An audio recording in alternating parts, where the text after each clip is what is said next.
We are live. We are live. Welcome to College Football's Peek Around the Corner with your host, Greg Pflugar. We cover everything in college football because we love everything in college football. And if you do as well, please subscribe to our channel. Smash the like button if you like our content. Share the video with your family and friends if you want to support this Rebel Outpost YouTube channel. Just hit the $, make a donation, make a comment, and I'll get to you super chat as quick as I can. Welcome into the studio that sits on the corner of Keith Jackson Parkway and Kurt Gowdy Avenue. Do not be afraid. Do not be afraid to be a legend. With your comments in the chat room and with your phone calls later in the show, especially tonight. This is, we're going to open up the phone lines. The chat room is going to, yes, hockey is a happening. David M. Hockey is a happening. The Minnesota Golden Gophers squeaked out a close one in the first round of the NCAA Men's Hockey National Tournament. Defeated Omaha 3-2, but Omaha gave us everything we wanted and a little bit more. Gophers were fortunate to escape. Gophers outshot Omaha, but it was a deadlock. It was, could have gone either way. Gophers are lucky. They're going to have to play better if they're going to beat Boston University in the next round. Boston College took Michigan Tech to the woodshed. The Bobcats are beating the Badgers 1-0. At least that's the last I've seen of the game. Anyways, look, we're going to talk on this live show. We're going to talk this speculation. And people are an educated speculation. People are talking about the possibility of Florida State going to independence in football. There's been more than one college football YouTube channel. They've talked very intelligently about this situation. I put out a tweet, I put out a little video saying, I'm not buying what people are selling. I've had multiple Florida State, a handful of Seminoles talk to me about it off record. And the way they're talking about it is real intelligent. It got me thinking, although I think there's a way better argument if you want to say Florida State is going to tell the ACC we're going independent, forget about everything for 2025. I think that's a way better argument than 24. But anyways, you can come at it either way. I'm very interested to see what people in the chat think about it. People with the phone calls, if you did not know, this is kind of taken over the college football discussion today. Now, every live show or almost every live show I've been doing a spotlight on a football team. I've been drilling down to a football team 2024, what they're looking like for spring, what they're gonna hope to look like in August and into the season. I've been through 20 plus teams. We're going to continue to do that, but we're not doing that tonight. No spotlight, no real articles to talk about. I am going to go back into time. I'm going to go back into time and talk about how Mike Alford said that independent football, Florida State independent, going to independent is not a true option.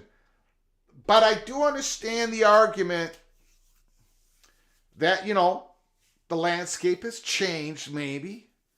Things have developed. And maybe Florida State is thinking differently. I'm not a believer, but I'm willing to believe. I'm willing to be pushed, prodded, and poked. Maybe I can understand the argument. It's interesting to talk about. Now, from PATC's point of view, from the people we talk to, nobody's talking about it. This is maybe there's Florida State insiders that are saying that people in the administration or whatever are talking about it. That's fine. That could be possibly true, but I'm just talking about from PATC. We're not talking to anybody who is talking about this as a possibility. But it has overtaken message boards, YouTube channels. So we're gonna let you guys have a voice. What do you think?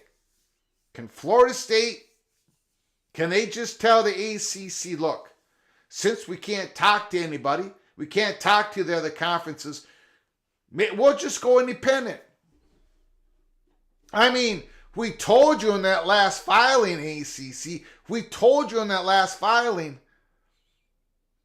used the language that says, basically, when we are gone. I don't remember the quite words to it, but basically it was the same.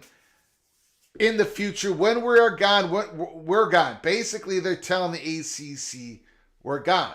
At the same time, they can't talk to any of these conferences. They can't have meaningful conversations. So I can understand what it's leading people to think, well, if they're gone, if they're telling the ACC they're gone, and they can't talk to Big Ten and SEC other than third-party talks, but not real talks. There are no offers on the table. SEC and the Big Ten are not going to get wrapped up in some court issue, not with 12 years left to go on the grant of rights. But is this the solution?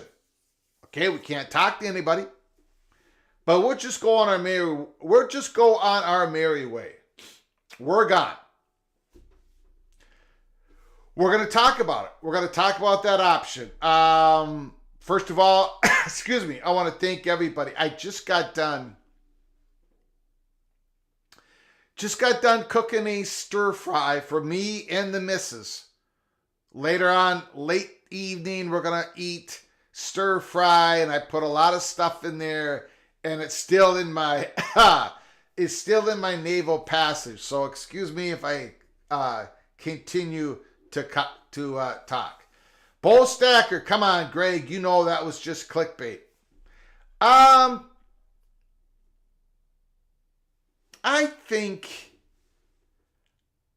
don't think it is. Now, I completely understand if you disagree with me on that. This is definitely not PATC generated, right? This is not but we have talked about things here at Peek Around the Corner. We let the college football fan base talk about things that I don't necessarily believe to be true. We don't get caught in our own silo here at Peek Around the Corner. We've talked about the dissolution theory, where there's 8 votes, they vote it out, and automatically they get out of the grant of rights and everything is hunky-dory. We have said basically from day one, we've been told over and over again, Magnificent Seven looked at it, said, nah, we still got to beat in the court, we still got to get a settlement. But we talked about the theory, we let people talk about it. Some people in the PATC community absolutely think that can happen. It still might happen. And then they're arguing that has to happen before June 30th because there's going to be 3 more votes added. It's going to be a lot more difficult for the dissolution theory to work. I'm not going to shut out the discussion. It just doesn't get started by me, right? But I'm not going to shut out the discussion. I'm going to let people have their opinions. There might be, let me say something here. By the way, shame on me. I'm sorry, Expedition Greg. Thank you for your gifted membership. Thank you so very much. I should have got to it right away. My apologies, good sir. You are hereby once again knighted cloak and dagger. Thank you so much, Expedition Greg, for your generosity, your continuous generosity, and all the help you give me in the background, making sure you've got your head on a swivel, Expedition Greg, and I do appreciate it. I do appreciate the gift membership, your generosity to the PATC community as well. Let's see who grabbed that. Jamie Thornton, Mrs. Arkansas Razorback, you are hereby Cloak and Dagger knighted once again. Congratulations to Jamie Thornton. Jamie, say thank you to Expedition Greg. Okay, and here's another thing.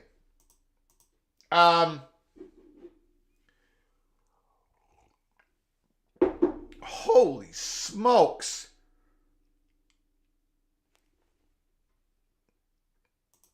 Western Michigan 3, Michigan State 2. Is that a final? Is that a final? What's going on here?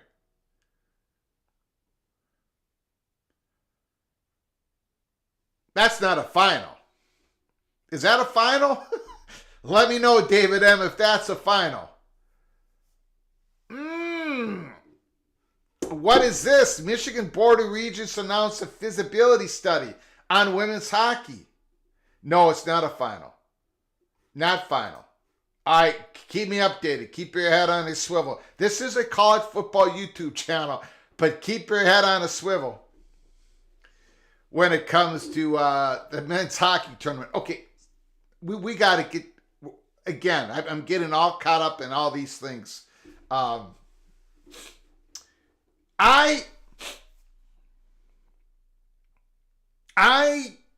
am so... Now, when there is some story, some speculation, something that's out there that isn't coming from the national college football reporters and such, and I don't automatically shut my door on it. Do you know why? Because I'm one of those guys who put things out there that I know we're tracking in that direction. We've broken stories many times before the YouTube channel, since the YouTube channel. You all know, give you the peek around the corner. So I am the last one to say, no. I mean, there are some things. Like, for example, Florida State does not have a Big Ten offer. They don't have a standing offer. And if you don't believe me, go ask that question. Go ask it. Ask it to a national college football reporter. Go ask that question. Maybe you want it, don't use your real name when you ask the question. It's laughable. So there are some things, this one, I don't believe it's a scenario that can really happen, especially for 2024. 2025, again, a handful. More than one, more than two Seminole fans have reached out to me and have really communicated in an incredibly intelligent way, saying, look, point A, point B, point C, point... And I said, you know what? Let's open up the phone lines. Let's just open it up. A lot of people are going to say, nah, that's not going to happen. Some people say it might. Let's open it up. Two Mastises, Florida State Independence is like ACC and the Big 12 merger. Not going to happen. Not going to happen.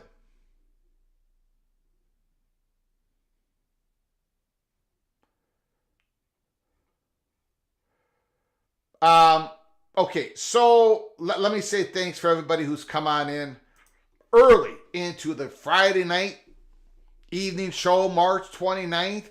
Before I went on, I did check the Mecklenburg County Court. Nothing new with Clemson ACC. Clemson has not responded back. Nothing new with, and we're not expecting anything from Florida State ACC in Mecklenburg County until the decision has been made and announced by Judge Bledsoe. Nothing new in, I better not say that. I did not check Leon County before I came live. And I did not check Pickens County before I went live. So we'll check those during the show, see if there's going to be some late breaking news, late in the evening, Friday. Let me thank everybody who's come on in. GT, Richard L., Mr. Buffalo, Bo Stacker, Don in Kansas, Gene Calderon, Bill G, Secret Agent, it worked again, good deal. Mr. Terrapin, JD Turtle, good afternoon, Godfather in PATC. Kirk Bender, I wonder how the Holy Smokes Theater is going to look in a week or two.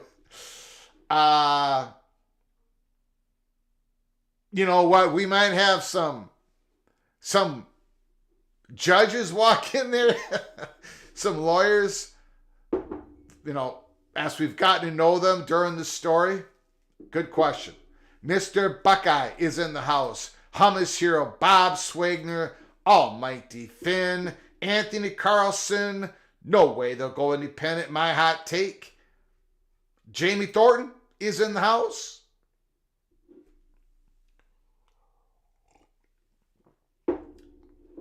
Almighty Finn, Buckshot Kid, David M is in the house, Larry the GM.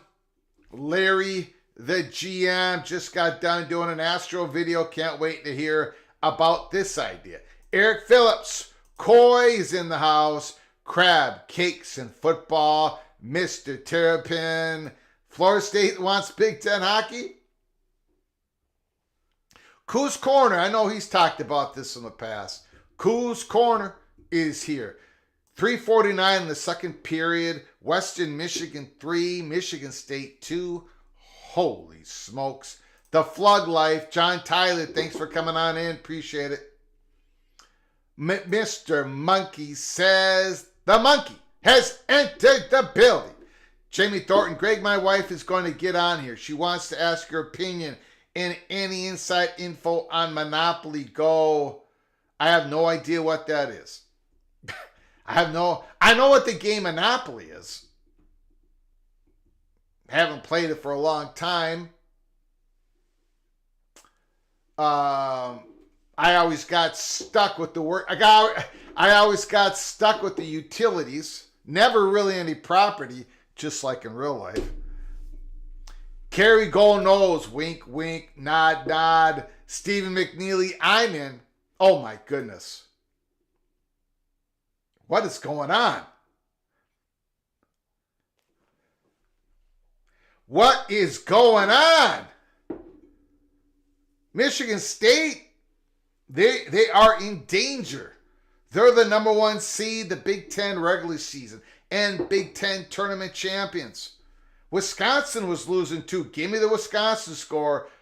No, I'm not hearing any chatter other than what's out there on college football, and a lot of questions coming to me. So we're gonna talk about it. We're gonna talk about it tonight. The Big Ten fan, Congo, is in the house. Dr. L. Smith, happy Easter. Happy Easter to you and everybody here in the chat room. I don't know what that meant.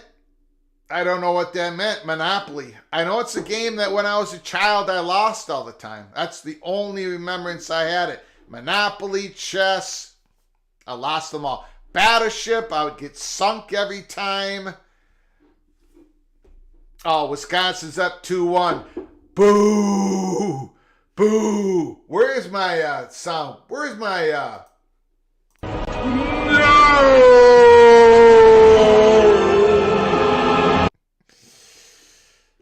peek around the corner Monopoly.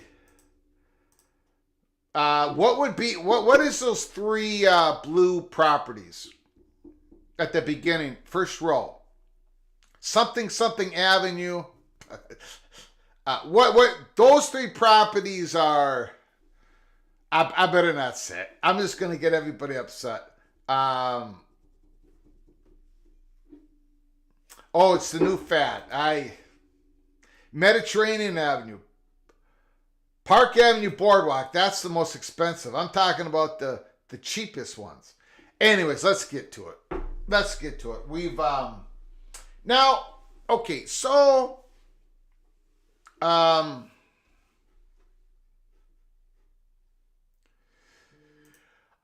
Georgia's building. Look, I've talked about this before.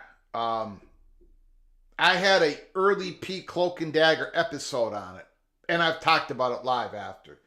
There are, and I get a lot of, well, Greg, they're not going to be able to compete with, Boston College and Boston University and Minnesota and Michigan. Who cares? It would be fantastic, absolutely fantastic, if SEC had Division I men's and women's hockey.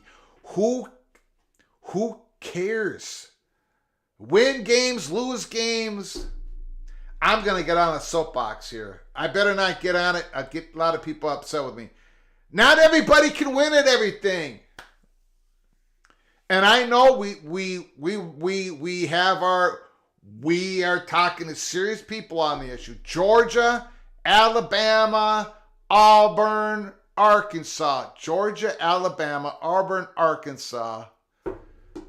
North Carolina State, North Carolina, Wake Forest.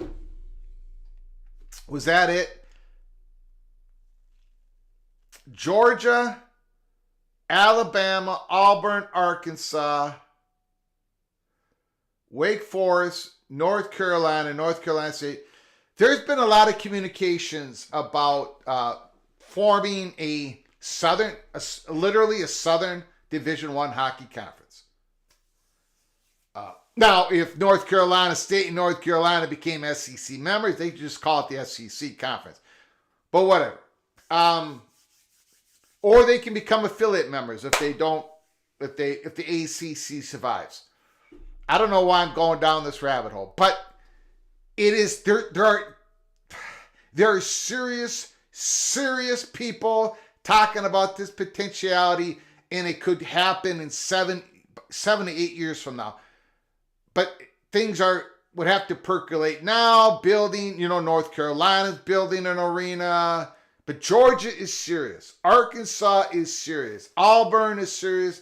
It doesn't mean they're all going to do it, but they want to create more opportunities for the student athletes, bring in more international students that come from places that love hockey.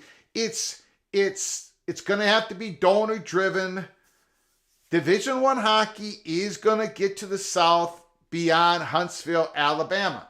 It just is, eventually. Just like in NHL, it is. And are they going to be able to recruit? It's like asking Alabama to recruit against Minnesota ain't going to happen. But that's like asking Minnesota to compete against Alabama in football, which it's not going to happen. But anyways, we're getting out. We're losing it here. We're losing it. Holy smokes. Anthony Carlson, Michigan State Spartan. His team is down 2 goals, and he showed this incredible generosity. I'm sorry, Anthony, I did not see it. I don't think I saw it right when you posted it. I was too busy talking Division I hockey. We've got to talk about Florida State independent football, but we kind of go with the flow here. We'll get to Florida State. I want to talk with everybody about it. Holy smokes. Unbelievable generosity. Anthony Carlson, thank you so very much. Anthony Carlson, unbelievable. Thank you for your incredible generosity. Wow. Absolutely stunned. You are hereby cloak and dagger knighted. Thank you so very much. Holy smokes. Let me get to Go in Black again with another gift membership. Thank you, sir, very, very much. Thank you for your continued generosity. You've done it again. You are hereby cloak and dagger knighted. Go Black 45. Let me first, before we get to the Florida State story, we don't have time to talk about Division I anymore, unless you give me a call. Or if it's in a super chat. I have lost my way this Friday evening. AAR, Mary and Mocha, Go Black 45, Xmas Tox, I don't know how to say that. The Siri Killer, Replica, Mad Higgins, Roy Mac, Jeremy Nork, King Spleen, Jimmy, Patrick the Baylor, Bear Patrick, Gary, Sky, Zach Mock, who had a great phone call last night, Ryan MP, Illini Ted, the Fighting Illini Ted, right of the line. Congratulations, you are hereby Cloak and Dagger Knighted, members of the show. Please say thank you to Mr. Anthony Carlson and Devil Frog. You are hereby Cloak and Dagger Knighted. Congratulations. Please say thank you to Go Black 45 for his, once again, generosity to this channel. Unbelievable. Wow, that's a big start to the show. Thank Thank you guys. Thank you so much. Appreciate it. Matthew Carlson, Mr. Spartans, you're down 4-2 and you show that type of generosity. Unbelievable. Now I got to root for the Spartans to come back and beat Western Michigan. Let's go, Sparty. Okay. We got a lot to talk about. Okay. Florida State. Can they go independence? Can they walk out the door and just say, look, because we know during the complaints, the motions, Florida State, the last one, they said, we're gone, we're out of here. 12 years left, we're gone. In that 10-pager. And they can't have meaningful conversations with the conferences. And we've said that over and over again. They know their valuation. They know what they know they're wanted. There's been public reports by real credible college football national reporters and myself, the fat guy from Minnesota, but don't believe a word I say. The national reporter saying there is interest in Florida State. Of course there is. Now, there are some people out there saying, no, the Big Ten and the SEC hasn't shown any want to expand, and Florida State and Clemson. Well, they never do in public until it happens. I mean, we got all that with the Oregon and Washington. No, they're not going to expand. And we kept telling you they want Washington and Oregon, but they politically, legally, the legal council in the Big Ten needed certain things to happen. They needed the Big 12 to poach the Pac-12 twice. It happened. Kevin Warren needed to go because Fox Sports were so upset with them. He left. Things happened, so then it happened. But there was interest. There's interest in Florida State, and they know that. But they cannot belly up to the big table and have a one-on-one direct talks with the Big Ten.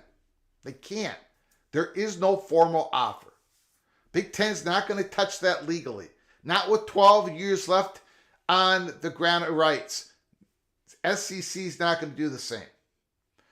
But Florida State knows there's interest. So, they know their value. So, Florida State walking out. Let's just say they walk out. They say bye. Now, first of all, for this theory to happen for 2024, let's put up a schedule here. And I will open up the phone lines pretty soon. I want to get through a little bit of a monologue on this. I want to show you an old article. And then we're going to hit the phone lines because I want to hear from you all. This is the 2024 football schedule. Now, the theory is, and let me know if I'm wrong, Florida State tells the ACC, I guess before June 30th, saying we're going to be independent. You've already threatened that you're not going to pay us. You've already threatened that. Go kick us out of the conference. Do whatever you want to do, but we're done. We're not going to be part of the ACC conference. Now, again, if they go independent in football for 2024, what happens to the rest of their sports? There's a lot of different streams coming off this big river of speculation. Now, what would happen to the football schedule? Well, do these teams still want to play Florida State? California Bears, SMU, two newcomers, Boston College, Georgia Tech. Do those games happen?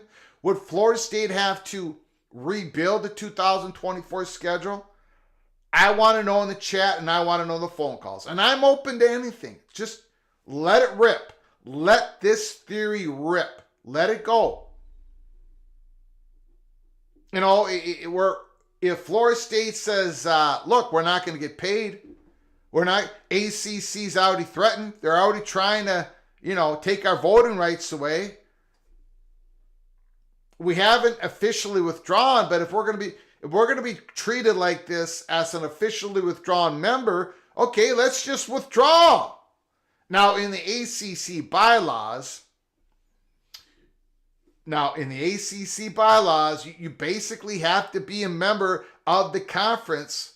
If you did not withdraw officially on August 15th, 2023, then you're an ACC member through 2024. That's what the ACC bylaw says. So Florida State would be going against the Constitution, the bylaws of the ACC, but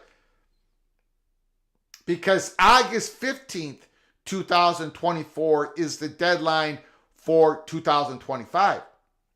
That's why I say, however you want it to measure the reach of this speculation that Florida State football can go independence, I think it's a much, much, much larger leap for 2024. But to do it for the 2025 season, then some of it becomes, in my opinion, possible.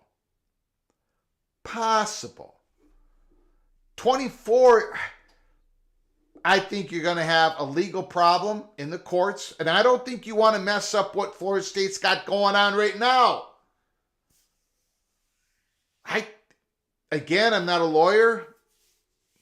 I'm not the brightest bulb in the fridge, but I do know where the refrigerator is every place I go.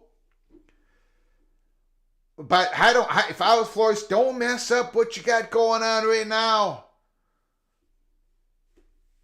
I think you're gaining leverage, in my opinion. So why throw in this bomb of going independent for 2024 when it plainly states in the ACC? Now I know that Florida State in the court said, if we get our rulings the way we want them, we want that withdrawal notice thing to kick back last year so we can get out for 2024. But this is a separate deal. This is the independence route where you cannot depend on court rulings to be happening in your favor so quickly. So again, my very healthy, strong opinion is 2024 to me is just a couple bridges too far. But so I'm going to talk to 2025 theory going forward here. But if you want to chat in the chat room or give me a call and you want to bring in the 2024 theory, man, I am all wide open. I'm happy to hear it. I'm willing to be convinced. You have to be willing to be convinced. And I am. Even though I haven't heard this behind the curtain at all, I'm willing to be convinced. Again, this afternoon when I put out a little video on my X account, I had some Seminole fans reach out to me and really did an excellent job of describing this theory of Florida State saying, we're out of here, we're going independent. We'll work with schools on our schedule. If we can't work with them, or we'll figure out something else. We're being really aggressive. We're pushing you to the negotiation table, ACC. But for me,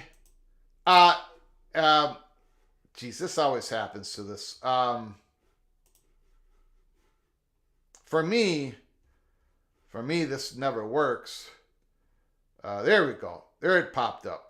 Florida 2025 football schedule. For me, this theory for 2025, while it's way out there, it's much more of a possibility, even though I would consider it a long shot possibility.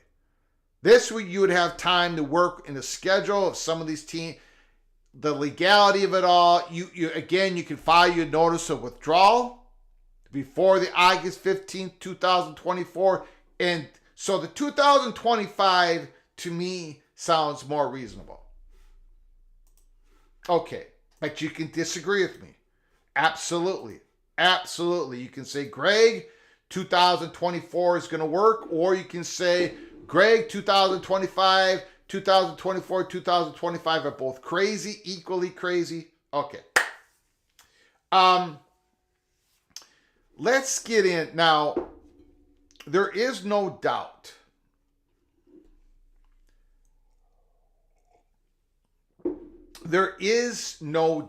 that Florida State has actually discussed this possibility. We were told by their athletic director they did talk about this possibility. They said no to it at the time. They said it was not a true option, but they did talk about it. I'm going to put up, now this article is a few months old, so it's behind a paywall, but I'm going to put it up. It's been out there for a while. This is The Athletic. Florida State becoming independent is not a true option as it considers conference future, athletic director says. But this was back in November 1st. So have times changed? Has the landscape changed? Is there a real push at Florida State? Could this be a true option? Here in the next month, in the next weeks, the next months, it would have to happen real soon for that 2024 scenario to play out. It would have to happen real soon for the 2025 scenario to play out. Independence in football is not a true option for Florida State athletic director Michael Alford told The Athletic. There's been a great deal of speculation about Florida State's future, either as a member of the Atlantic Coast Conference or elsewhere, where the Seminoles to figure out a way out of the league's grant of rights, which binds the schools to each other in the ACC through 2036. Alford said that Florida State is still analyzing what our options are, but independence does not appear to be one of them. Again, this was November 1st.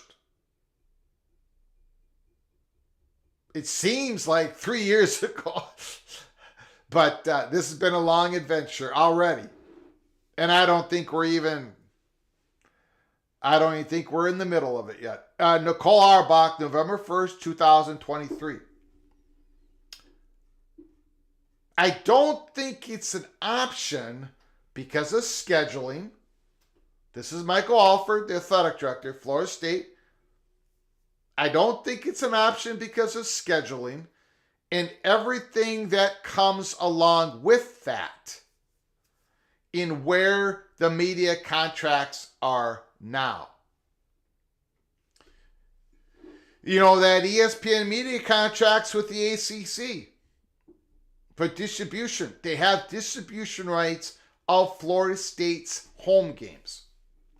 Now, I know Florida State believes if they leave the conference that they now have their own media rights. That's one of the points they're arguing in the courts. And that was the big point Clemson made. But, but the courts haven't ruled on that. I think there are stronger points. I think Florida State has some other stronger points in their arguments to have leverage to basically say you don't have our media you really don't have a grant of rights media contract beyond 2027. I think there's other good things that are going on for Florida State in the courts. They gain at least leverage in a settlement with the ACC to put a lot of scare in the ACC. I do agree with that. But to say that we leave the conference and we have our rights, they're going to have to, we're going to have to find out what's in that media agreement between the ACC and the ESPN. That's what Clemson is saying is the Achilles heel. That's what Florida State is saying is the Achilles heel to the grant of rights. But we haven't seen it yet. I don't think it's an option because of scheduling and everything that comes along with that and where the media contracts are now. And I think where the media contracts are now, I think Alford would believe if they went independent and they played independent, Florida State played independent football for 2024, ESPN would still distribute their games. And when they did so, they would give the money, Florida State home games, they would give the money to the ACC. And then the ACC would distribute that money to the ACC members per the ACC bylaws. And because Florida State had withdrawn, because of this theory that we're talking about, that the money would go elsewhere and Florida State would not have any money coming from media. And maybe that's fine. Maybe that's part of the theory. Maybe, look, Florida State says, we're still gone. We're still out of here. We still have an equity partner. We've got this covered. We're still gone.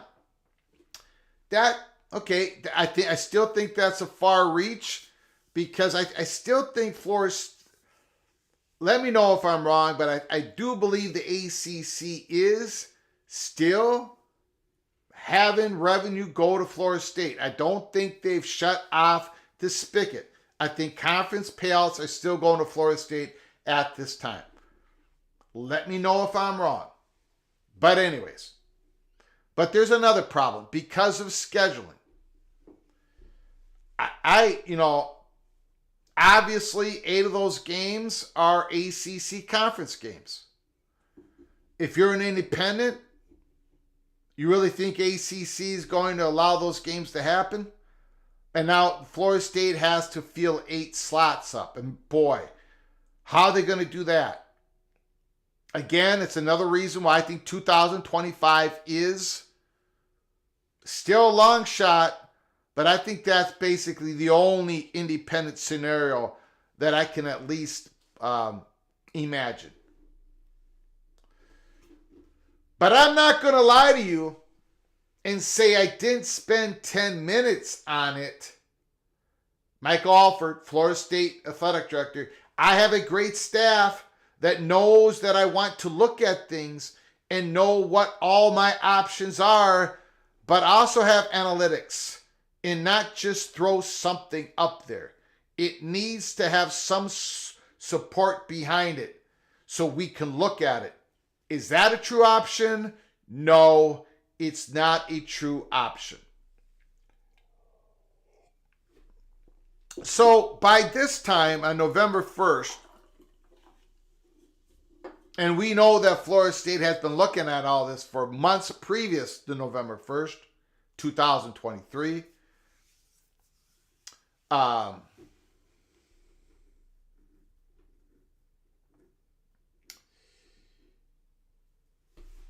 Is that the date? Yeah, November 1st, 2023. But they really looked, they really looked at it, and it's not a true option. So when you talk about the theory of independence, you're going to have to explain, and maybe there is a really good explanation on what has changed for this to be a possibility. For Florida State to become a football independent until their schedule is going to be able to be worked out. The media, are they going to get some money from a media company even though ESPN owns the distribution rights to Florida State's home games per the ACC's grant of rights until the courts change it otherwise? Notre Dame is an independent football but an ACC member in all other sports that the conference offers. The Irish have continually expressed their desire to remain independent, assuming they have access to the national championship and a satisfactory media rights deal that supports the athletic department. But they're the last of a dying breed. Army, New Mexico State, UMass, all these schools have gone to a conference. Basically, it's UConn and Florida State. UConn and Notre Dame left as independent football programs. Florida State was one of the 3 schools that voted against the ACC, adding Stanford, Cal, and SMU. The Seminoles were also vocal about their push for unequal revenue sharing. We've been through all that. So I just wanted to show this article. It's a very short article. Alford said, now this was November 1st, 2023. Alford said his relationship with the ACC and with Commissioner Jim Phillips remains great. Is that maybe what has changed? I don't know. I don't think so. But again, let me go through here.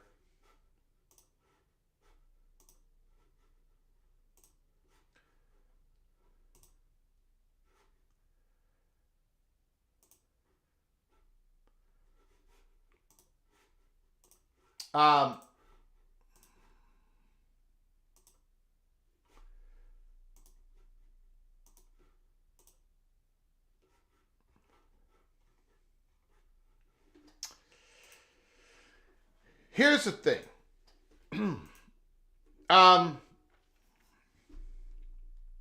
Florida State, and I'm going to open up the phone lines here in 2 minutes. 2 minutes from now, I'm going to open up the phone lines, and you can let it rip on what you believe. If Florida State, do they really have an option to go independent?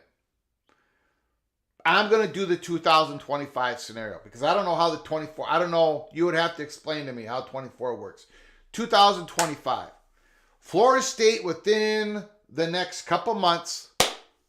Court cases are still going on. Maybe the venue hasn't even been decided on yet.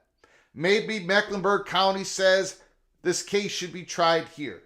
Maybe Leon County says this case should be tried here. And then we figure out where it goes up in the federal court system. We still don't know the venue. Right? There's rumors that there's maybe some settlement at hand. Just rumors flying out there next couple months. Florida State says, we told you we were leaving. You didn't want to go up to the negotiation table. We're gone. We are going college football independent as a football program. ACC says, okay, you have withdrawn. And according to the bylaws, I wonder if I still have that. Yes, I do. According to the bylaws, as a withdrawn member, let's say Florida State called the ACC and did this June 10th. We're just pretending here. We're just pretending. June 10th. Or deadline looks to be June before they... Okay, let's do May 22. May 22nd. May 22nd, Florida State says, we're out of here. Florida State is going to have to come up, and I'm sure they have the money. I'm sure they can get the money. But they're going to have to come up. The member will be subject to withdrawal payment as liquidated damages an amount to 3 times the total operating budget. It sounds like it's $140 million. $130 to $140 million. I guess it's more than 120 now. Okay, so Florida State writes the check, 130, 140. Or do they go in the courts and try to tamper that down? Usually when you pay an exit fee, it's 60%, but Florida State wants to get out. Whatever. Florida State signs a $100 million check. ACC takes it. They pay the exit. But the ACC is still saying you owe us damages for the grant of rights. So the court cases are still going on. And Florida State is not receiving any media money. And no other media companies are going to want to deal with Florida State because they know legally at this point ESPN has Florida State's media rights. And all these media companies deal with grant of rights. They don't want to set a precedent. They do not want to set a precedent. So it's going to be very difficult for Florida State to even fight that. So Florida State as an independent program for 2025, they're going to have to submit this withdrawal notice in a couple months. They're going to have at least over $100 million.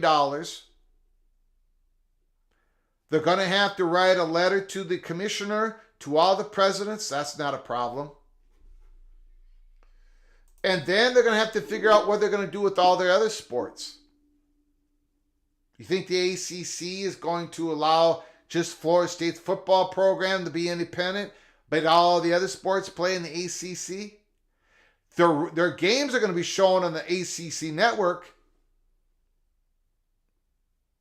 They still have the right, ESPN will still have the rights until Florida State wins those rights back in the court. Where are those games going to be? And this is what I finally get to when it comes to this theory. Besides the emotional release of saying, we're out of here, we're gone. What true advantages does Florida State gain by saying we're going independent in football? Versus what I believe is the slow grind of momentum that Florida State has right now.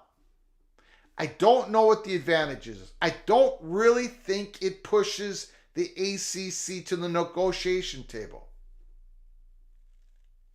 I think it just means that Florida State, I don't know what the advantages are. And I can think of, and we've talked about some of the disadvantages. So, I'm going to open up the phone lines. You can talk Notre Dame. You can talk Florida State going independent. Let me know how it would work. I know there are Seminole fans that believe this could happen, and it could happen very soon from now. It's spreading out there like wildfire, and I wanted to talk about it here tonight at College Football's Peek Around the Corner. So, now, you give us a call. The phone lines are open. 763-260-1333. You don't have to talk about that. You can talk about whatever you want to talk about. You can talk about how your team is looking in spring football. You can talk about the quarterback battles that are going on in college football. Ohio State. Call from Ryan Thomas. Ryan Thomas, the floor is yours. Thanks for calling. How is your Friday evening?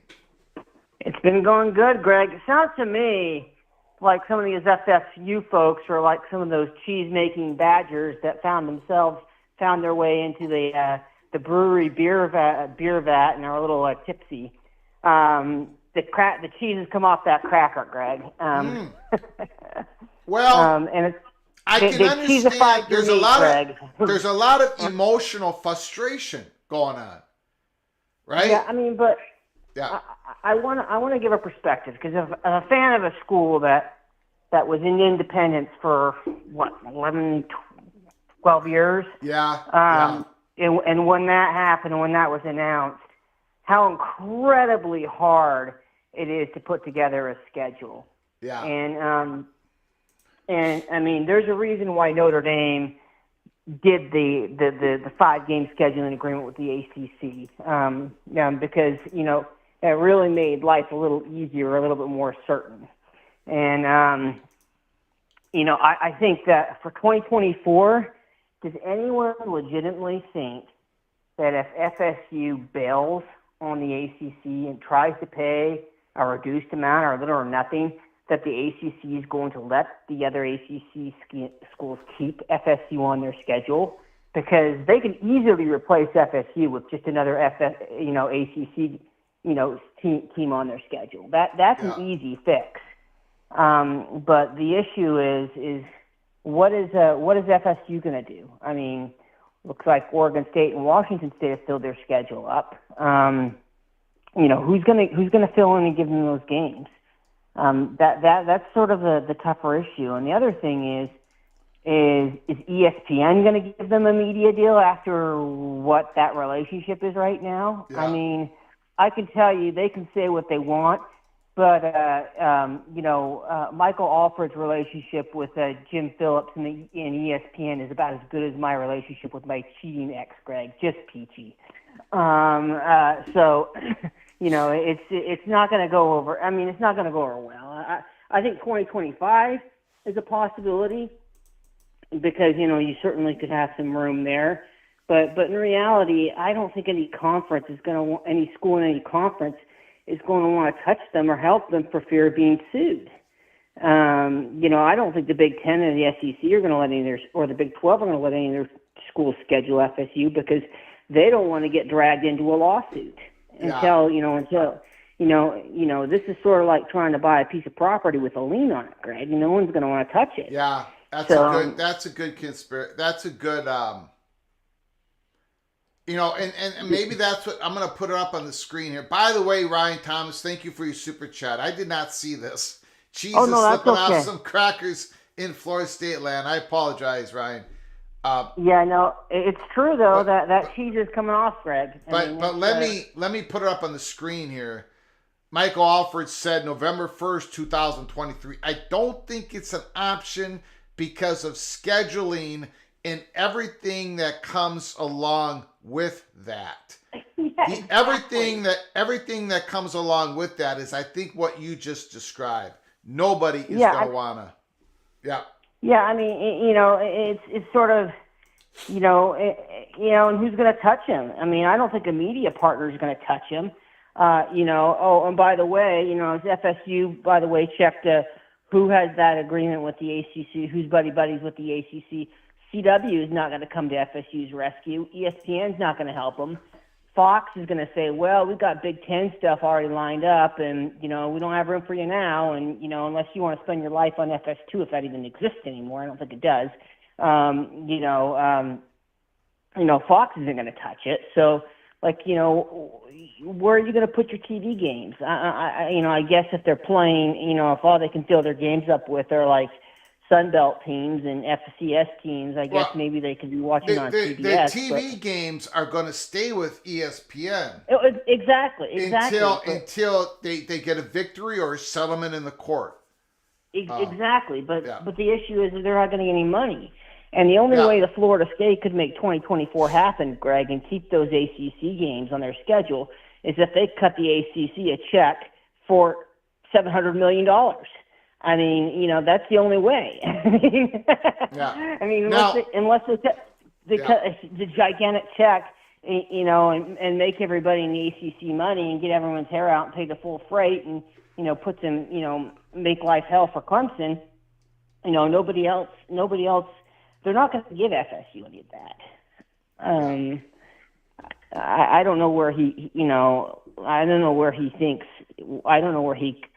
that, FSU is, I think FSU is trying to play the long game here because they want to get out as cheap as they can. They want to get into a place like the Big Ten to have a landing spot. So I think this FSU fan is probably smoking a little too much of that wacky tobacco in the peace pipe. But, for the most part, though, I think people like, Jen and others and JD are a little bit more on the know, and they seem to be more tapered with the reality and expectations. I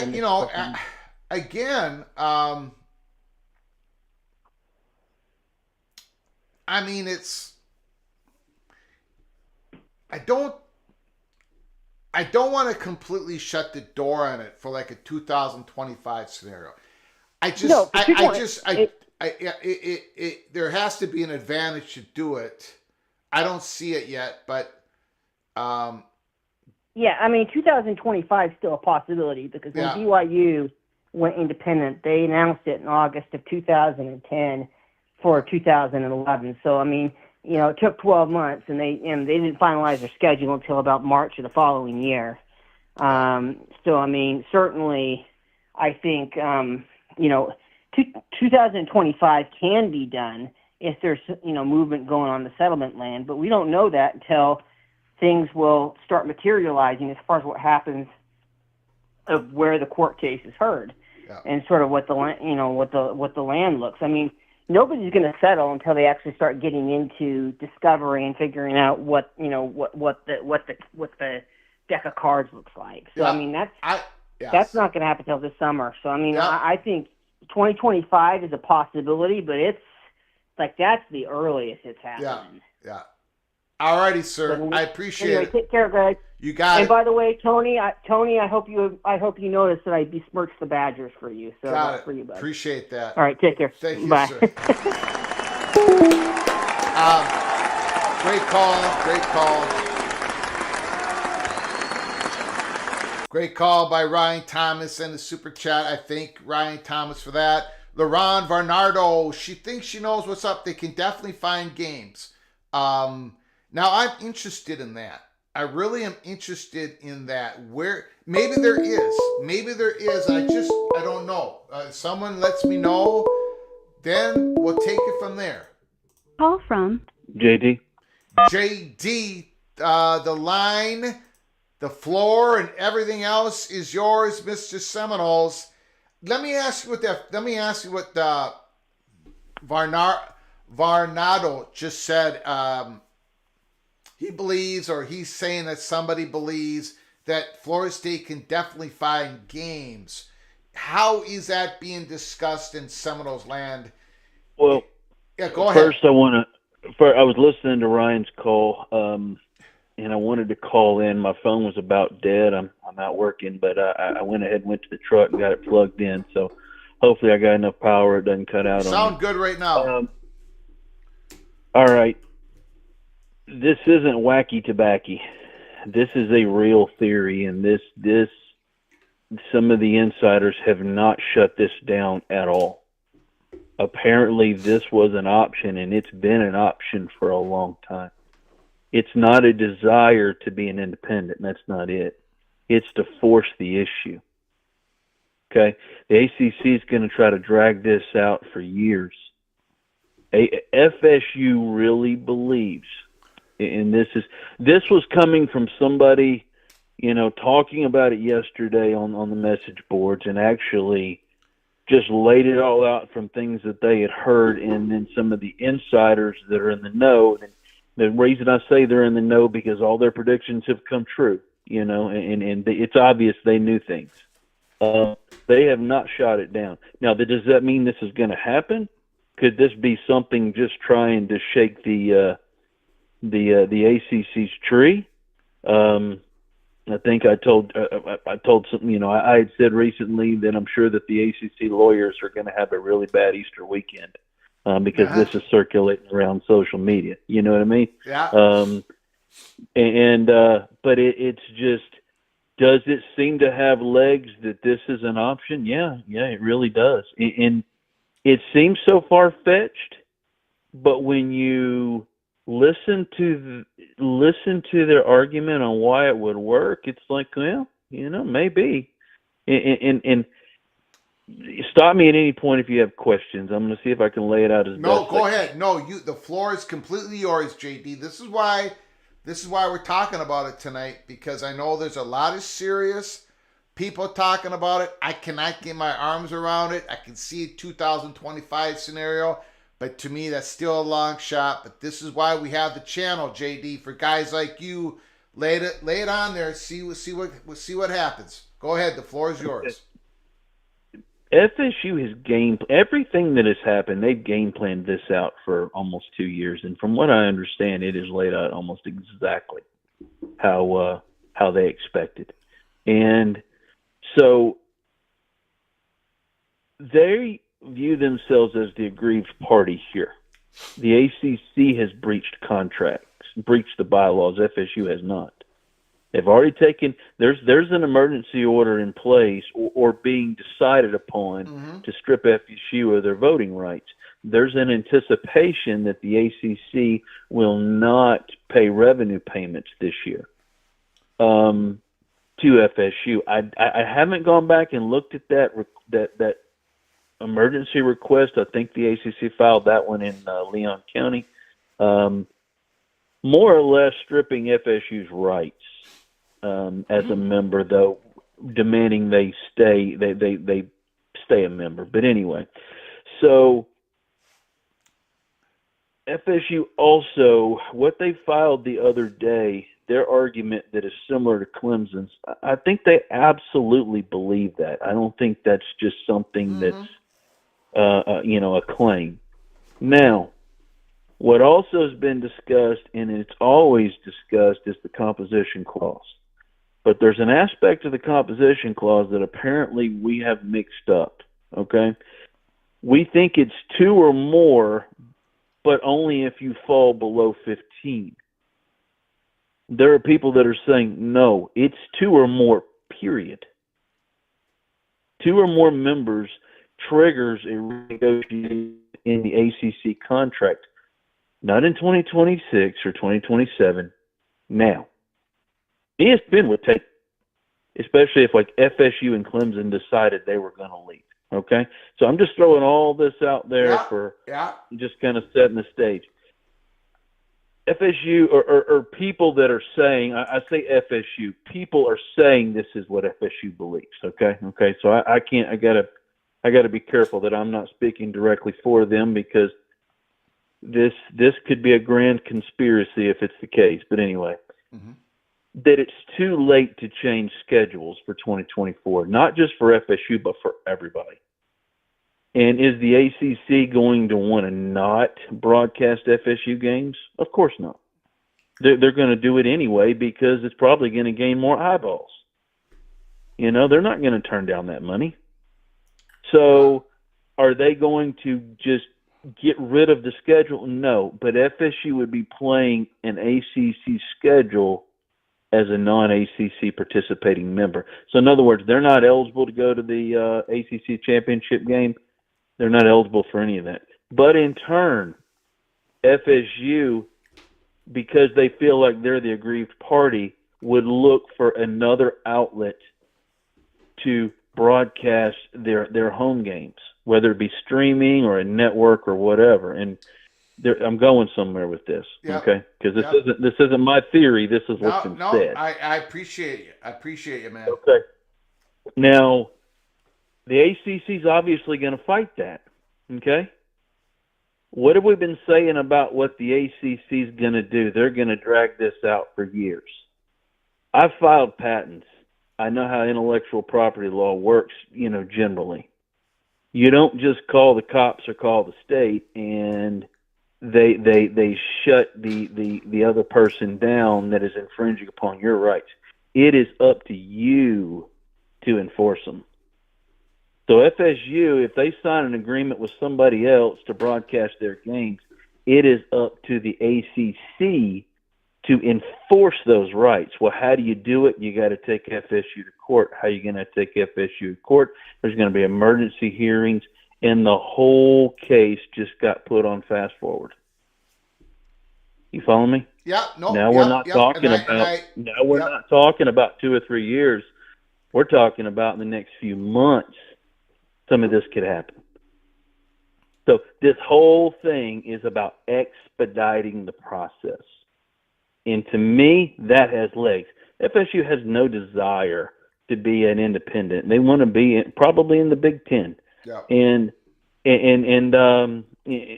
there's other things that are going on, but all this is taking the power out of the ACC's control, because the ACC is trying to keep the documents away from the court. Can't keep the documents away from the court if you're trying to convince the court that you have rights. You have broadcast rights over FSU. You got to prove it. We can't just take your assumption. You have to prove it now. The whole ball has been put back on their court to prove their case. And that's the way that this has legs. Okay. And I had some Seminoles reach out to me and talk and very intelligently, like I said at the beginning of the show, went through like this would force for everything to be expedited, just like what you said, because yes. But it is brinkmanship to the extreme level, okay? I mean, it really is, because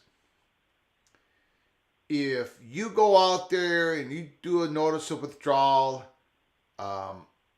again, I'm talking for 2025 because 2000, I don't know, the ACC bylaws state that for you to withdraw in this conference for 2024, you had to do it before 2023 August 15th.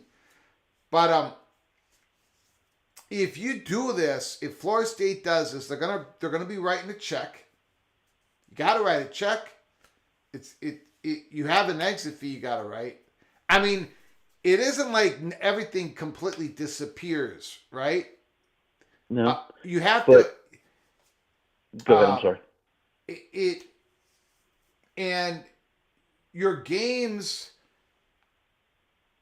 are, for example, you say that Florida State would play the ACC opponents, but they would not be conference games. Okay, Florida State would play them. But who says those ACC schools are gonna? I don't think they'd play those games against Florida State. I find it hard to believe that the ACC schools would play those games against Florida State. So now Florida State, but go ahead.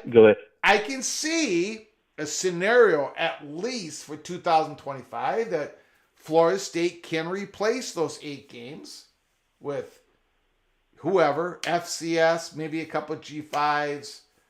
I don't know if the Big Ten and SEC are going to touch this. But anyways, Florida State could fill that up. But let me throw this up. Go ahead. No, go ahead. Let me know what you're thinking, and then I want to get to Michael Alford and what he said on November 1st, 2023. What if I told you that none of this has been a surprise and it's been alluded to for a couple of years now? And but why did Michael? If this was the plan, then why did Michael Alford? I'll put it up on the screen. Say on November 1st, 2023, which was November, December, January, February, March, 4 months ago. 4 months ago, Michael Alford says independence in football is not a true option. That was just 4 months ago. They've looked at it. I don't think it's an option because of scheduling, everything that comes along with that. We're the media contracts now. But I'm not going to lie to you and say I did not spend 10 minutes on it. I have a great staff that knows what I want to look at things and know what all my options are. But I also have analytics, and we're not just throwing something up there. It needs to have support behind it so we can look at it. Is that a true option? No, it's not a true option. So my question is what has changed for it to be an option in the last 4 months? Well, we have to remember that a lot of plans or most of the plans aren't ever revealed in public till they actually become reality. And so would there be other avenues that they would choose to go, would they rather the ACC have negotiated before now? Of course. But I think their attempt is going to be to initiate this in a way that FSU appears as the aggrieved party, because technically the ACC has been the one that has broken their own bylaws. FSU hasn't broken a bylaw yet, not one. But you said, well, they're still going to have to write a check. They're still going to have to do this. Well, let me throw this out there. Mm-hmm. What if they're able to get the grant of rights dealt with now in the next 90 days? And I don't even know if that's possible to do it that quickly. I'm just throwing it out there. Yeah. But then that gets dealt with, and then the lawsuit continues on for a couple of years, kind of like Maryland. They might be fighting this out for what the actual exit cost was for a couple of years. They want to get the grant of rights dealt with now.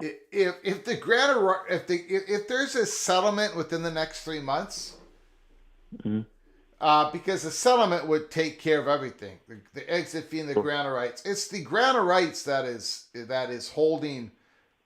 making it so Florida State and Clemson and North Carolina not be valuable to anybody outside of the ACC because you don't bring your media rights with you. It's the gore. Yeah. It's so if that gets settled, then Florida State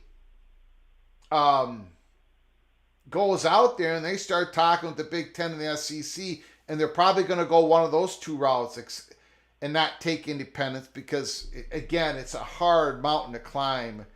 Hard to get a standalone media rights agreement that's worth anything.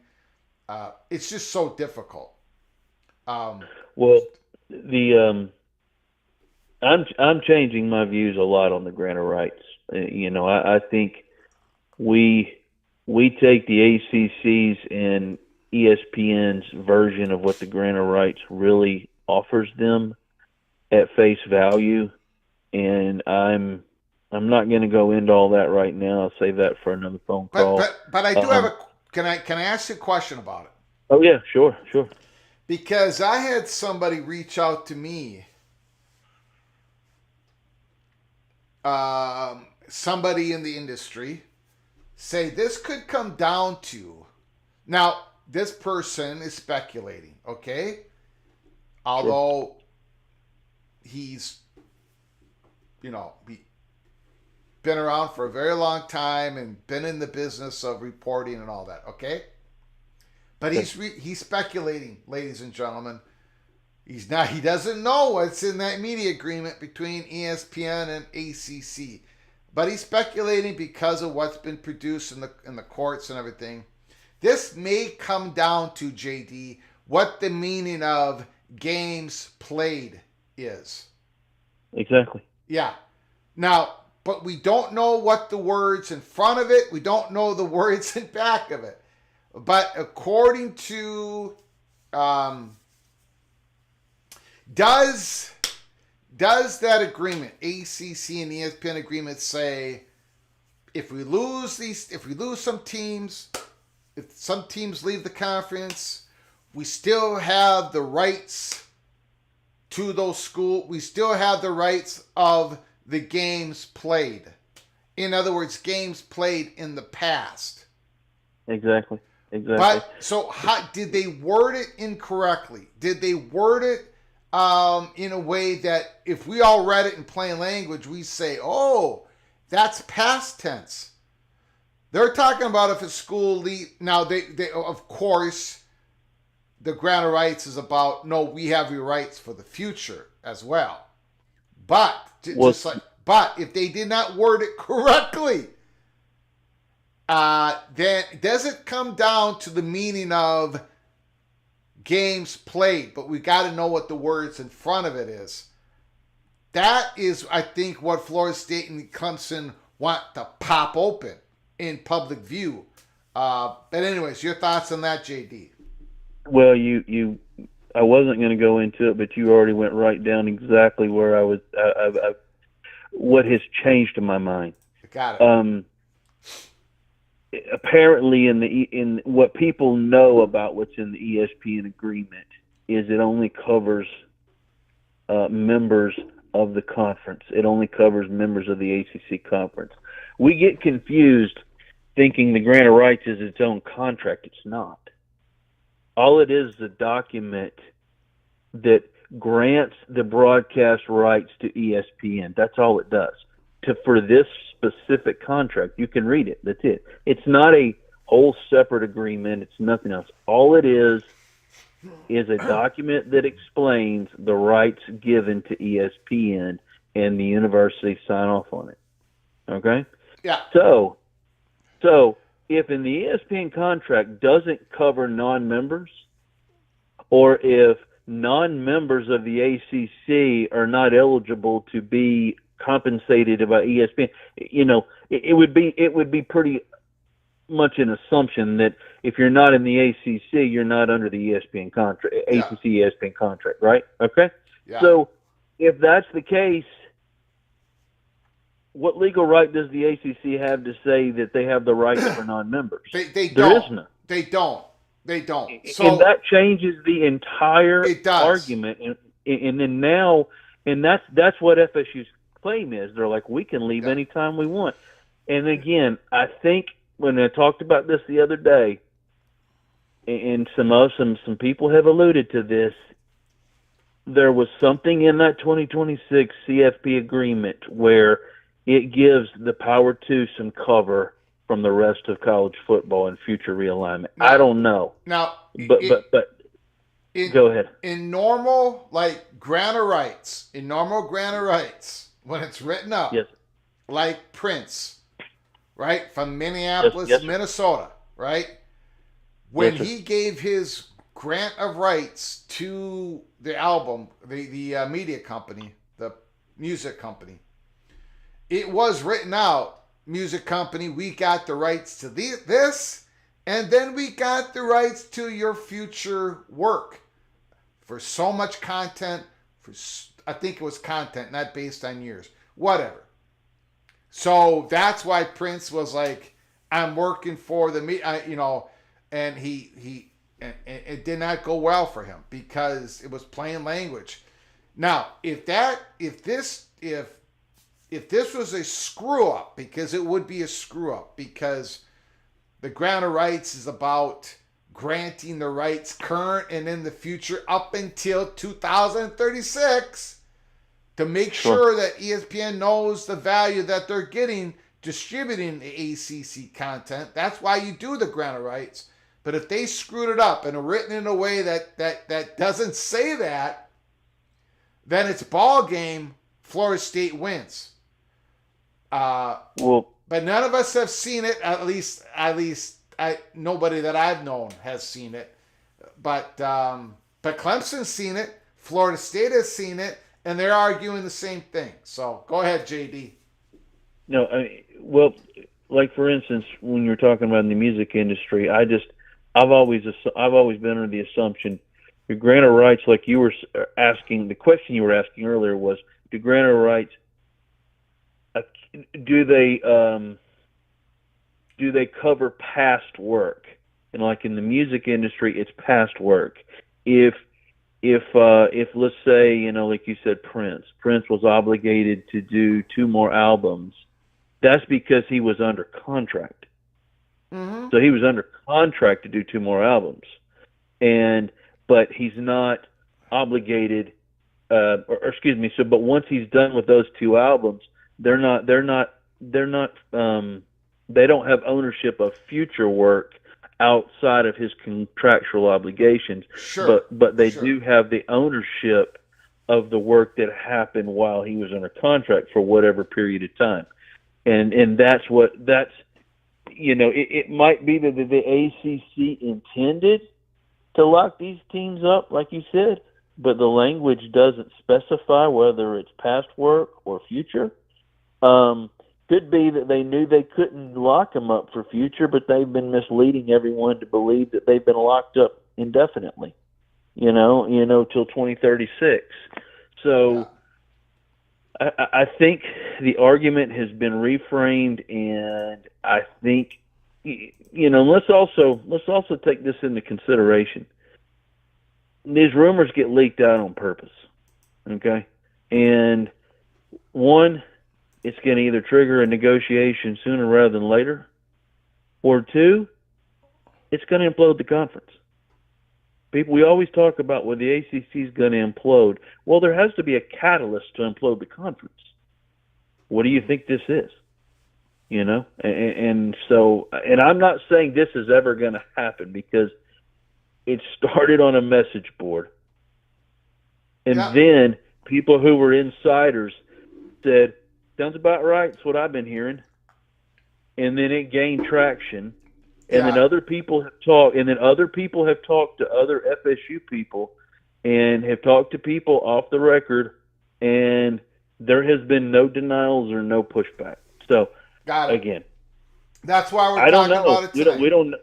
We don't know if it happens or not. It's not coming directly from FSU, but the people that have been right for a couple years have hinted around at this, and they've just said, this has been the plan all along.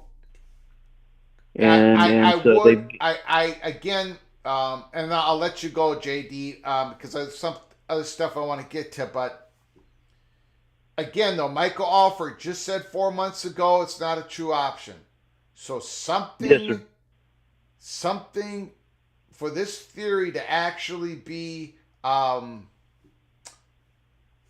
Florida State to actually pull the trigger on this, something had changed, and I still don't know what that answer what it is.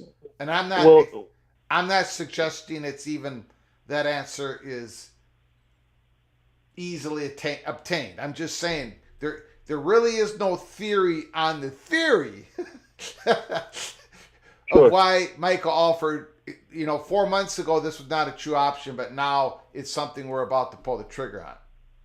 Well, it's not that they want to be an independent long term. It isn't about want. Michael Alford says it's not a true option. Yeah, it's that they might be forced to do it for a season. No, it's not that they plan on doing this long term. They don't have any intention. They have no intention of being. If this is true, they have no intention of being an independent in 2025. Got it. Okay. This is they might be forced to do it for the 2024 season.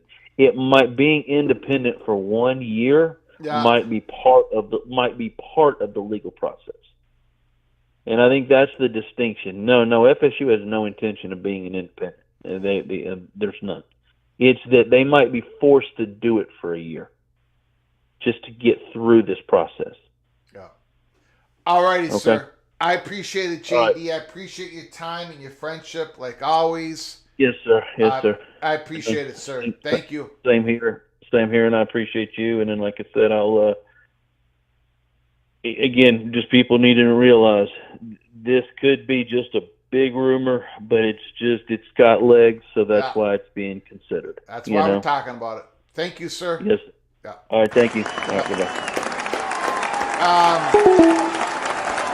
Great call. Replicas, thank you so much for the membership. You gifted out a membership. You are hereby Cloak and Dagger Knighted. Holy smokes. A lot of new memberships out tonight. Thank you, sir. Thank you, Replica. I do not know who got your gifted membership. It was Nitwit, and I got a question for Nitwit. Nitwit, please say thank you to Replica for his generosity. Nitwit, you are hereby Cloak and Dagger Knighted.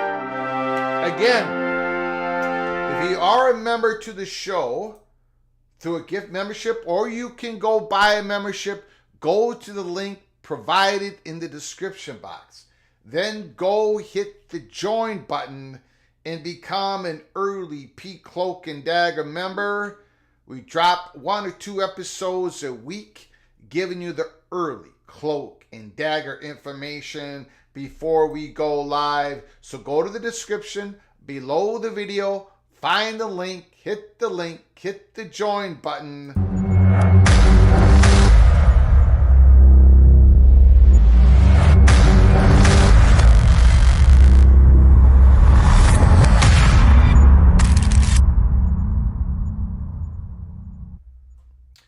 Yeah, so thank you so very much, Replica. I appreciate it. Appreciate your generosity, your continued generosity to this channel. Nitwit, you sent me a private message.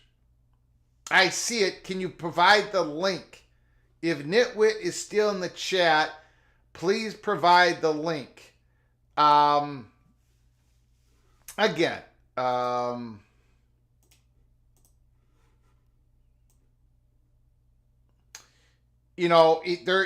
Nitwit sent something in which there was a report back in 2000. I don't know where this came from. The stability of the ACC itself was also questioned, but was addressed in 2013 by requiring the conference's current teams to grant the ACC control of media rights to all home games. Call from Nitwit. Nitwit, where did that come from? Well, if you look up the history of the ACC network. It's in Wikipedia. Okay. That's where that quote came from. Okay, but okay, and okay, I'm gonna read it. I think that changes everything for me because the grant of rights had everything to do with the creation of the ACC network. Yes, that was the consideration given when they extended the grant of rights from 27 to 2036. But let me. I'm gonna read it. Do you mind and if the I? Florida State president says that this is the greatest thing since sliced bread. Okay, but it doesn't get to the heart of the question, though. I understand. Can I show people what you sent me up on the screen? I didn't want to do that unless I got your okay. Oh, yeah. Go ahead. Okay. So this is what Nitwit sent me from Wikipedia. The stability of the ACC itself was also questioned, but was addressed in 2013 by requiring the conference's current teams to grant the ACC control of media rights to all home games through 26 and 27. This was a 2013. 2016, it extended it out to 2036. Okay. The conference current teams to grant the ACC control of media rights to all home games through 2026-27 season, even if they leave the conference. This policy effectively discouraged schools from leaving the ACC. Now, Nitwit, that is all true. That is what the grant of rights does. And I saw some comments about Prince's contract. Prince signed a deal. He was a young artist. A lot of young artists do that. They need a media company to grant them exposure. They need that money. They need that marketing.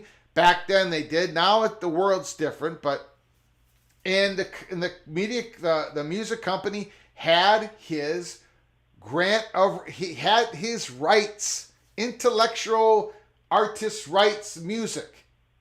Okay?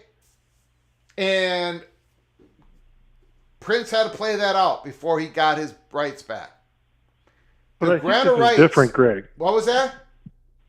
I think this is different. Read the Florida State president's quote. But okay, I'm going to read the quotes, but I'm trying to get to a point here. Okay. Eric J. Barron, the president at the time, stated that the grant would ensure that the conference will strengthen its position of leadership among Division I athletics, and stated that we are also very pleased that we will be moving forward on the next phase of developing an ACC network. Got it. I understand this. Okay? I'm telling you, this is what a grant of rights does.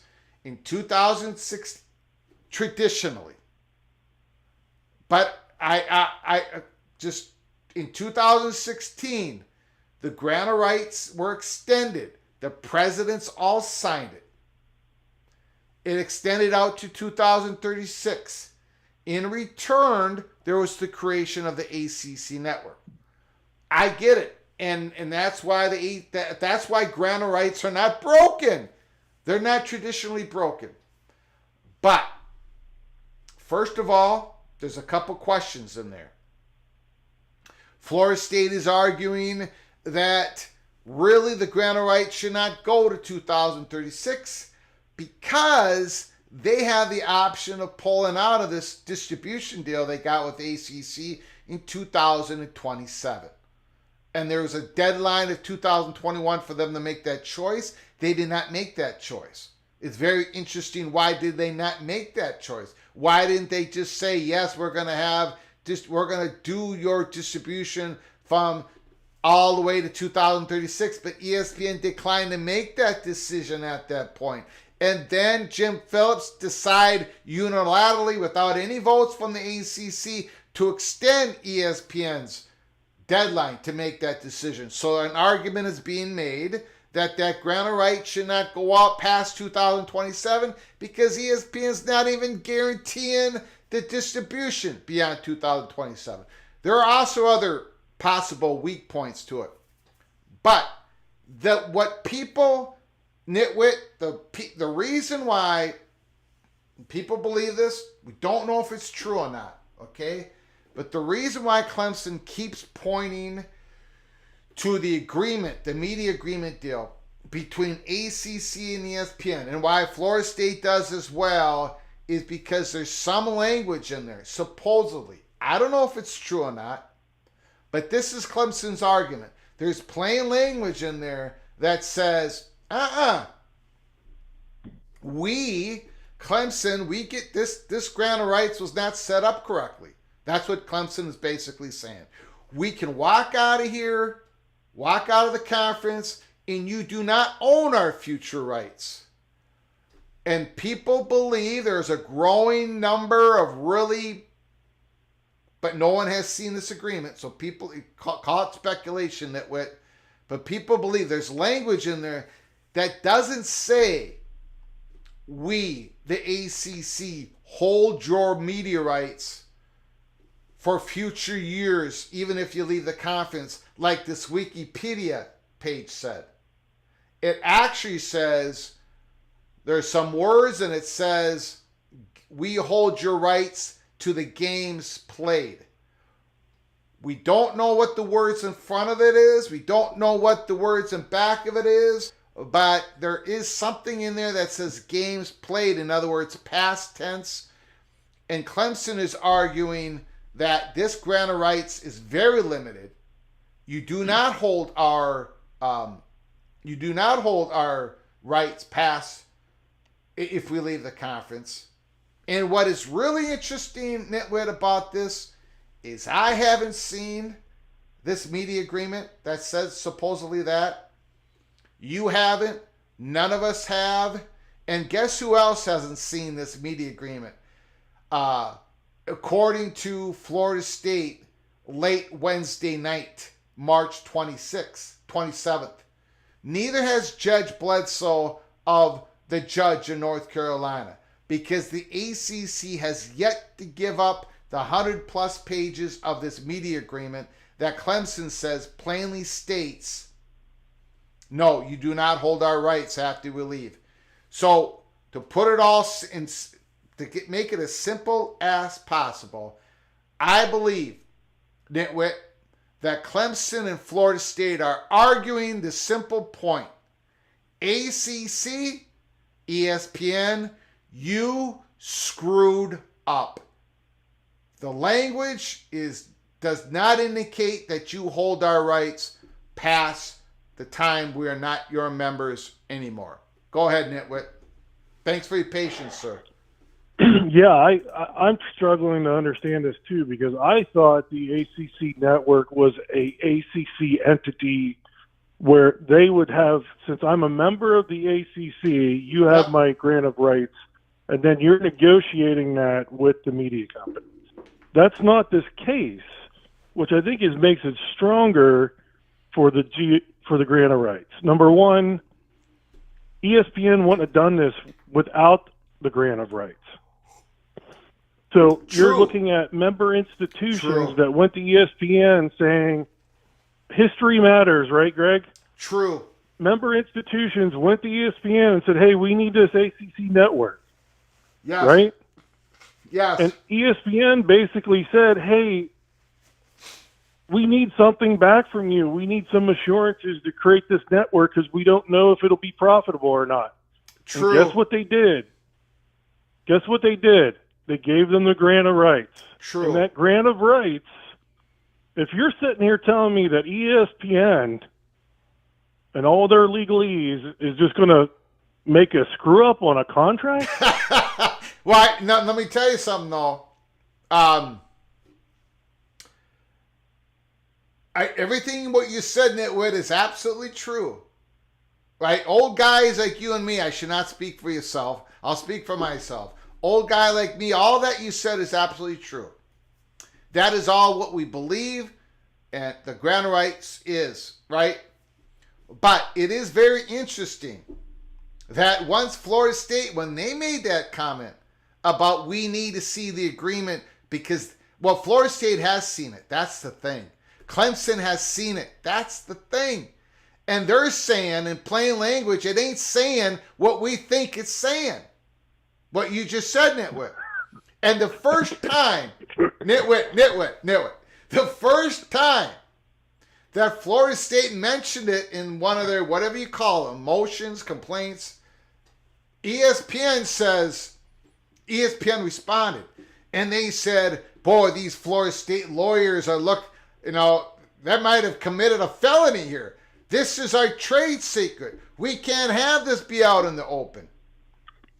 The Judge Bledsoe has asked in North Carolina, he has asked for the documents. He hasn't gotten them yet, or at least he hasn't gotten them by Wednesday night, March 27th. He hadn't gotten them. He hadn't gotten the agreement yet. He only got like 12 pages. There's over 100 pages. Florida State and Clemson saying, Judge has to see the whole thing. They're not even letting this judge see it. So is there something, did they screw up? Well, I mean, that would be just amazing, Greg. Yeah, it would. It would be. The chances of that happening, based on now my understanding of how this was created, because actually I don't think ESPN really wanted to do the ACC network. The members of the ACC were actually pushing for it because it went back from 2013. There was talk about it, and the ACC wanted something similar when the SEC network was created through ESPN. So, yes, and what I think is like, no, you're right. You're right. The at the time, that was a fair market decision. It might not make sense now under current market conditions, but you can't just discontinue the fact that this grant of rights was agreed upon by all member institutions in order to create the ACC network. That's entirely different than me and you working out some individual grant of rights for PATC content. Yep. you know what I mean? Like, yeah, I thought the ACC had them individually with each school, the grant of rights, and had some management ownership of the ACC network, and they just contracted distribution with ESPN. Do you understand what I mean?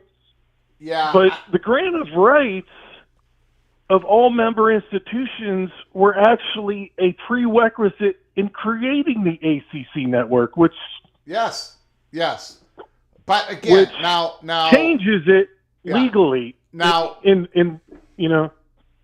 Yeah. Shoot, I forgot what I was going to say. I know it's complicated, Greg. I don't want to hold up your show. Hold on a second here. I'm having a senior moment here. I can't remember. It just slipped out. What you're saying is accurate in terms of what we would all assume that is part of the grant of rights that is written in there. Oh, okay. This is what I was saying. Now you got Florida State and Clemson saying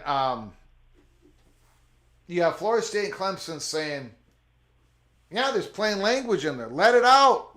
Public view. You got ESPN saying it's a trade secret and everything. You had Judge Bledsoe ask the question, basically, why is this why is this being kept under lock and key and everything? And the ACC, I don't know what the legal words are, but the ACC said because of, I don't know what the legal expression was. The ACC, they said it in a way, and they showed the agreement, part of the agreement, the bylaws and everything between ACC institutions and ACC, but they did not show the judge the last part. They knocked out the last part where it said everything has to be held confidential, subject to the institution's ability to do so. In other words, the ACC failed to show the judge, Bledsoe, that Florida State, according to the sunshine laws of the state of Florida, Florida State has to show the immediate agreements in public between ESPN and ACC. And the ACC failed not only, at least up until Wednesday night, March 27th, not only had the ACC failed to give Judge Bledsoe all the pages to the media agreement between ESPN and ACC, the ACC also failed to show Judge Bledsoe the part where it said confidentiality between all these entities, that it said subject to, within the ACC agreement with the institutions, subject to the institution's bill, state laws, however it said it. So the ACC has already played hide the ball twice on this judge. So did they screw up? It's hard to imagine that they screwed up on the grant of rights. But that's what Clemson and Florida State is pointing to, and they're saying, look how they're hiding the ball. So, anyways, your last comment. Give you the floor, Nitwit. Like I said, I think I don't think ESPN would have created the network if they didn't understand that this was guaranteed. Yes. Tight. So I mean, yes. We but can is all it hope. written? Is it written that way? Unless ESPN just allowed the ACC to kind of willy-nilly get these things from each member school and didn't do oversight before they signed the contract. So that could happen too. So I just wanted to call in and thank you, Greg, for a great show. And appreciate it. God bless and happy Easter, everyone. Thank you, Nitwit. Appreciate it. Great call. We're hitting it from all angles, ladies and gentlemen. Again, we do not want to get caught up in our silos. You guys know how I feel about it. Call from Crab Cakes and Football. Crab Cakes and Football. Can you hold on a moment? Sure can. I do appreciate it. Daniel Kopcha, thank you so much for becoming a new member of this YouTube channel. I appreciate it so much. You are hereby knighted, cloak and dagger. Again, thank you for your generosity, Daniel. You've got yourself a membership, Cloak and Dagger membership. That means you can go to our YouTube channel and watch those episode-only YouTube shows, episodes that we produce. We also do episodes for everybody, right? We've done about 384 of those, and we haven't even been around for 2 years. And then we have the episode-only shows that give a little bit of Cloak and Dagger before we put it out there live. Thank you, Danielle, for becoming a member. Appreciate it so very much. Carrie, Gold, Nose. Greg, just wait till Discovery starts. Yeah? Yes. If it does start. What if they're talking right now? What if there is a group of lawyers separate from everybody else, from both sides of the table? What if they're talking? What if they're talking right now? Who knows? Carrie Gold knows. Thank you so much for the super chat. I do appreciate your generosity once again to our channel. Very interesting. Crab Cakes and Football, Mr. Terrapin. Thank you for your patience. The floor is yours, sir. So, Florida State now wants to become Notre Dame. Okay, that was a dig, just joking. Well, that's, I think if the theory were, if this is true and they pull the trigger, like JD said, it'd only be for a year or so, but I think that's high risk taken. I don't know, man, but what do you think, sir? Well, I've been thinking about it the whole time, and I've been all over the map with it. But if you think about it, 24 might be too soon, but if they did do it, it would make sense because that would end the agreement with the ACC. ESPN would then jump in and renegotiate the ACC. And now Florida State, although they still got this grant of rights and a buyout, which they would be doing, everything, by that point, they're independent. They're no longer under the ACC banner. Now they can start talking to people. So even though they got to still get all that cleared, it's no longer torturous interference, or at least it shouldn't be, I don't think. Mm-hmm. So I'm beginning to wonder, maybe if there's some validity to it. But, because once FSU, let's just say they go independent, they're not picked up by anybody yet, they're just independent. Now, all of a sudden, they're a big brand. They're an expensive brand. They're a brand that's going to take the TV market. I mean, it's going to have to be an emergency recovery kind of thing. This is like Texas or Oklahoma leaving not 2 years after they announced they're leaving. They're like leaving now and without much notice if that happened. And so that could be some shrewd business going on there because it would force I would think it would force ACC to the table so much quicker. Just get this thing resolved. Here's your buyout, blah, blah, blah. That way it doesn't go into discovery and all these things y'all are talking about with the games played, what that means and all that stuff. You don't want all that coming out because if the ESPN did screw up, the last thing you want to do is admit it.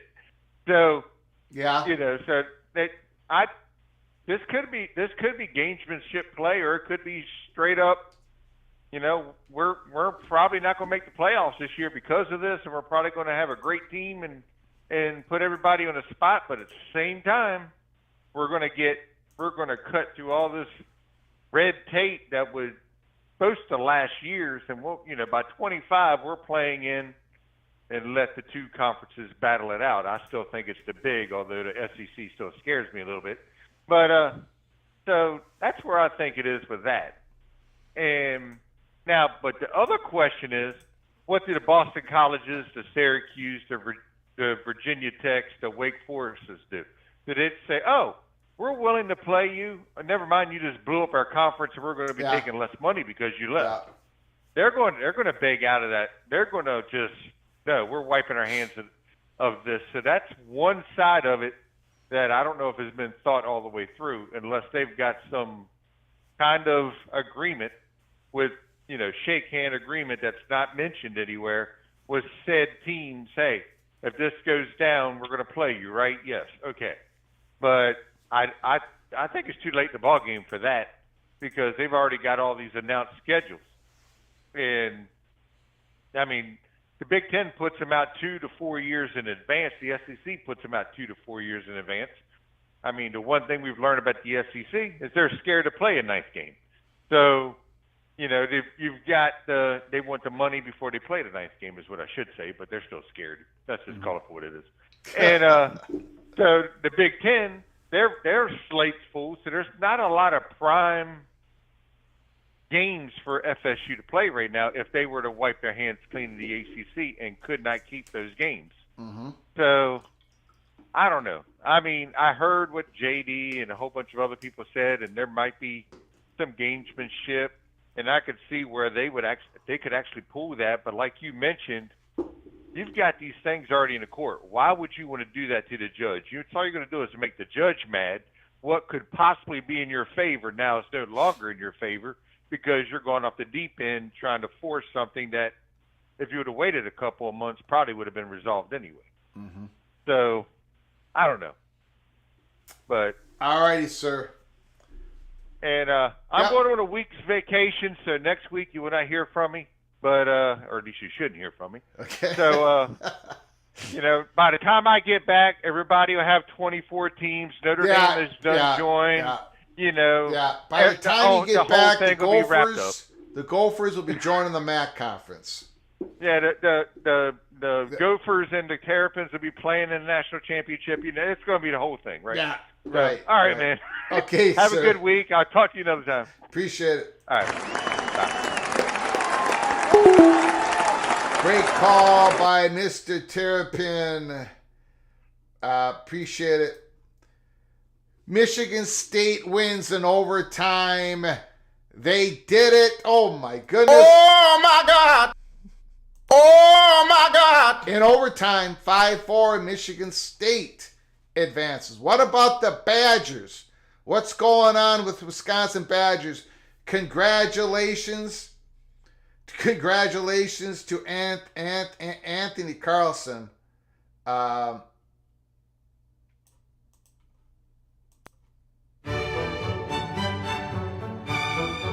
Big win by Sparty.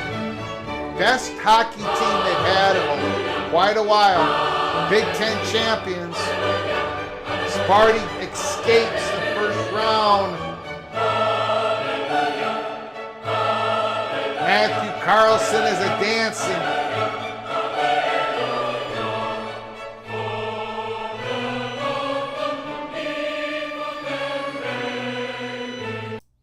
Congratulations. Man, we've hit this subject pretty hard tonight. Florida State independence. I knew that I knew we had to hit it because it's been pushing along through college football YouTube channels. Jamie Thornton gifted another membership. Holy smokes. Mrs. Arkansas Razorback. Her generosity is unbelievable. Thank you, Jamie. Thank you for your gifted membership. Thank you for your generosity. Thank you for your friendship to myself and the channel. Thank you so very much. Jamie, I'm going to have to do it again because that is part of what we do here. You may not like it, but it's got to happen, Jamie. You are hereby cloak and dagger knighted once again. And Summit Hawk, because of Jamie's generosity, you are hereby cloak and dagger knighted.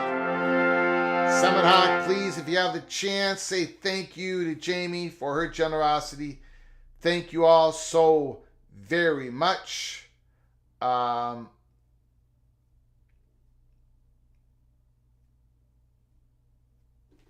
Mary also wanted to say thanks for her free membership today. Okay, Mary, you are hereby cloak and dagger knighted.